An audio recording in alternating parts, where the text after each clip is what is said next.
देखिए green TV YouTube पर भी, बस सब्सक्राइब करें और बेल आइकन दबाएं।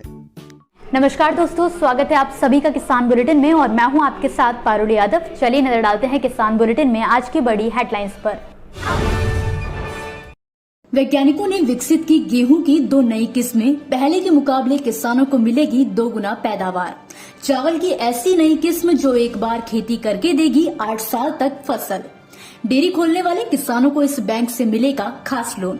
खेती के साथ पशुपालन से भी बढ़ेगी आमदनी। रबी सीजन शुरू हो चुका है और कई किसानों द्वारा इसकी बुआई का काम भी पूरा कर लिया गया है। इस बीच हिमाचल प्रदेश के कृषि विभाग ने प्रदेश में खाद्यान्न उत्पादन बढ़ाने के लिए गेहूं की 2 उच्च उपज वाली किस्मों को तैयार किया है, जिन्हें नाम दिया गया है DBW 222 और DBW 187। कहा जा रहा है कि गेहूं की मौजूदा किस्मों के मुकाबले ये दोनों किस्में किसानों को ज्यादा उत्पादन देंगी। अधिक जानकारी देते हुए हिमाचल प्रदेश कृषि विभाग के विषय विशेषज्ञ डॉक्टर राजीव मिन्हास ने बताया कि प्रदेश में मौजूदा गेहूं की किस्मों से 35 से 37 क्विंटल अनाज प्रति हेक्टेयर प्राप्त होता है, जबकि DBW 2022 और DBW 187 इनकी तुलना में प्रति हेक्टेयर 60 क्विंटल उत्पादन देती हैं। कृषि निदेशक BR ताकी के अनुसार इन 2 किस्मों के लगभग 23,000 क्विंटल बीज 50% सब्सिडी पर किसानों को वितरित किए गए हैं, ताकि प्रदेश में खाद्यान्न उत्पादन को बढ़ावा दिया जा सके। साथ ही ये कदम किसानों के बीच इस किस्म की खपत को बढ़ाने के लिए भी कृषि विभाग द्वारा उठाया गया है।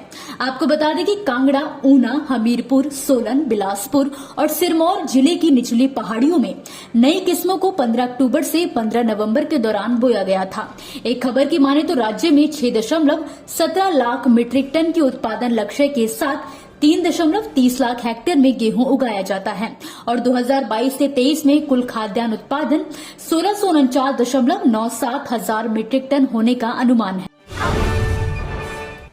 चावल के उत्पादन को बढ़ावा देने के लिए न केवल भारतीय वैज्ञानिकों द्वारा बल्कि विदेशों में भी इसकी नई किस्मों की खोज पर काम किया जा रहा है। इसी कड़ी में हाल ही में चीन के वैज्ञानिकों ने चावल की नई किस्म PR23 को विकसित किया है, जो कि चावल की अब तक विकसित की गई सभी किस्मों में सबसे अलग है। ऐसा कहा जा रहा है कि चावल की PR23 किस्म की हर साल रुपाई करने की जरूरत नहीं होती है। एक बार इसकी खेती शुरू करने के बाद आप इससे 4 से 8 सालों तक फसल ले सकते हैं। कृषि वैज्ञानिकों के मुताबिक PR23 की जड़ें बहुत मजबूत होती हैं। ऐसे में PR23 फसल की कटाई करने के बाद अपने आप उसकी जड़ों से नए पौधे निकल आते हैं। ये नए पौधे भी पहले की तरह ही तेजी से बढ़ते हैं और समय पर ही फसल देते हैं। न्यूज वेबसाइट मिंट के मुताबिक यूनान विश्वविद्यालय के शोधकर्ताओं ने अफ्रीका के एक जंगली 12मासी किस्म के रेगुलर वार्षिक चावल ओरिजा सैटिवा की क्रॉस ब्रीडिंग द्वारा PR23 किस्म को विकसित किया है। PR23 अपनी गुणवत्ता के साथ साथ पैदावार के मामले में भी नंबर 1 है। इसकी उपज 6.8 टन प्रति हेक्टेयर है, जो नियमित सींचित चावल के बराबर है। वहीं इसे पारंपरिक चावलों के मुकाबले उगाना भी काफी सस्ता है, क्योंकि इसमें मेहनत के साथ साथ बीज और रासायनिक उर्वरकों की भी जरूरत बहुत कम होती है।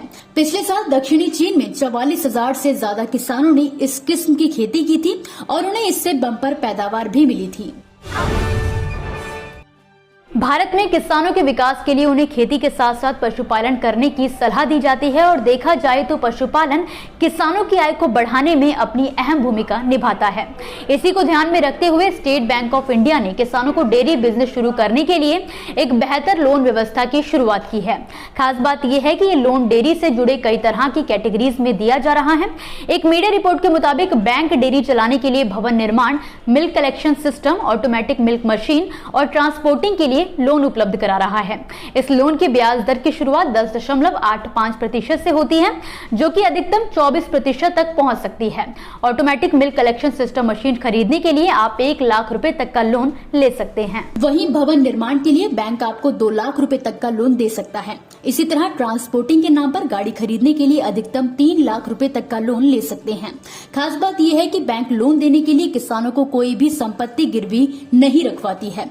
वहीं सरकार डेयरी उद्यमिता विकास योजना के तहत किसानों के डेयरी व्यवसाय शुरू करने के लिए 25% का अनुदान भी दे रही है। यदि आप आरक्षित कोटे से हैं तो आपको 33% सब्सिडी भी मिलेगी। इसके लिए आपको कम से कम 10 पशुओं के साथ व्यापार की शुरुआत करनी होगी। दोस्तों, ये थी वो खबरें जिन्हें हमने आप तक विस्तार से पहुंचाया, लेकिन अब हम बात करेंगे कुछ ऐसी खबरों की जिनके बारे में भी आपके पास जानकारी होना जरूरी है। तो चलिए फटाफट से एक नजर डालते हैं खेती किसानी और कृषि क्षेत्र से जुड़ी आज की छोटी बड़ी अपडेट्स पर। छत्तीसगढ़ के बेमेतरा जिले के किसानों के लिए खुशखबरी है। शासन कृषि एवं जैव प्रौद्योगिकी विभाग ने बागवानी फसलों में मौसम आधारित फसल बीमा कराने के लिए तारीख तय कर दी है। विभाग ने इस रबी मौसम में फसल बीमा कराने के लिए 15 दिसंबर 2022 तक का समय तय किया है। अब बागवानी फसलों की खेती कर रहे किसान प्राकृतिक वजहों से फसल बर्बाद होने पर बीमा का लाभ उठा पाएंगे। कर्नाटक में टमाटर और प्याज किसान इस समय फसलों की गिरती कीमतों के चलते काफी परेशानी में हैं। हालात ये हो चले हैं कि जहां प्याज टमाटर की नई फसल आ रही है, वहीं टमाटर का भाव केवल 5 रुपए किलो मिल रहा है, जबकि प्याज 2 से 4 रुपए प्रति किलो के हिसाब से बिक रहा है। ऐसे में किसानों का कहना है कि किराया लगाकर मंडी तक फसल ले जाने से भी उन्हें नुकसान उठाना पड़ रहा है, क्योंकि जितनी बाजार में उपज की कीमत नहीं मिल रही, उससे ज्यादा उन्हें किराया देना पड़ रहा है। उत्तर प्रदेश के कृषि मंत्री सूर्य प्रताप शाही ने केंद्रीय रेल मंत्री अश्विनी वैष्णव से राज्य में ट्रेनों द्वारा डीएपी और यूरिया की ढुलाई में हो रही देरी को कम करने के लिए कहा है। सूर्य प्रताप शाही के अनुसार डीएपी और यूरिया की खाद की ढुलाई में बंदरगाह से स्टेशन तक 8 से 10 दिन लगते हैं। वहीं कई स्टेशन ऐसे भी हैं जहां प्रतिबंधों की वजह से यूरिया की सप्लाई रुकी हुई है। यही वजह है कि ढुलाई में तेजी लाने के लिए सूर्य प्रताप शाही ने रेल मंत्री अश्विनी वैष्णव से मुलाकात की। केंद्रीय कृषि मंत्री नरेंद्र सिंह तोमर ने बुधवार को छोटे किसानों के जीवन में सुधार लाने पर जोर दिया और कहा कि सरकार उनकी आय बढ़ाने के लिए प्रयास कर रही है। तोमर ने फिक्की सतत कृषि सम्मेलन और पुरस्कार कार्यक्रम को संबोधित करते हुए कहा कि सरकार खेती की लागत कम करने और किसानों की आय बढ़ाने के लिए भी प्रयास कर रही है।